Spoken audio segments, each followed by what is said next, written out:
ঢিল কোন গাছে মারে মানুষ? আম গাছে মারে, লিচু গাছে মারে, জাম গাছে মারে, যে গাছে ফল আছে, অর্থাৎ যে দিতে পারে। বাংলাদেশের মানুষের প্রত্যাশাও বাংলাদেশ জাতীয়তাবাদী দলের কাছে, যে দল শহীদ রাষ্ট্রপতি জিয়াউর রহমান গঠন করে গিয়েছিলেন, যে দলকে জনগণের ভিতরে ভিত্তি স্থাপন করেছেন দেশনেত্রী বেগম খালেদা জিয়া। সেই দলের কাছেই মানুষ প্রত্যাশা করে।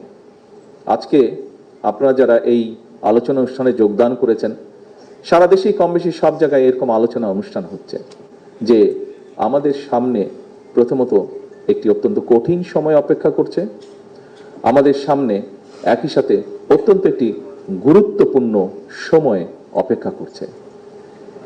এই সময়টিতে, এই গুরুত্বপূর্ণ এবং কঠিন সময়ে আমাদের হেসে খেলে চলে গেলে খুব বড় ক্ষতি হয়ে যাবে। ক্ষতি কার হবে? ক্ষতি আপনার হয়তো হবে না, ক্ষতিটি হবে দেশের, ক্ষতিটি হবে আপনার ভবিষ্যৎ প্রজন্মের। অর্থাৎ ভবিষ্যৎ প্রজন্ম কিন্তু আপনারই উত্তরাধিকার তারা।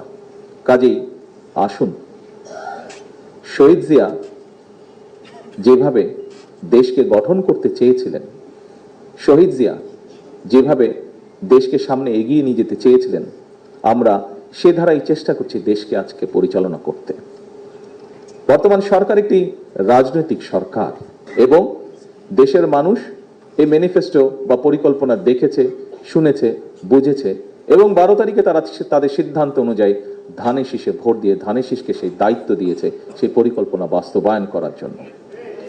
প্রিয় সহকর্মীবৃন্দ, এই পরিকল্পনা যদি, যেহেতু 12 তারিখ পর্যন্ত এই পরিকল্পনাটি ছিল বিএনপি বা বাংলাদেশ জাতীয়তাবাদী দলের পরিকল্পনা, 12 তারিখ পর্যন্ত এই ম্যানিফেস্টোটি ছিল বিএনপি বা বাংলাদেশ জাতীয়তাবাদী দলের ম্যানিফেস্টো।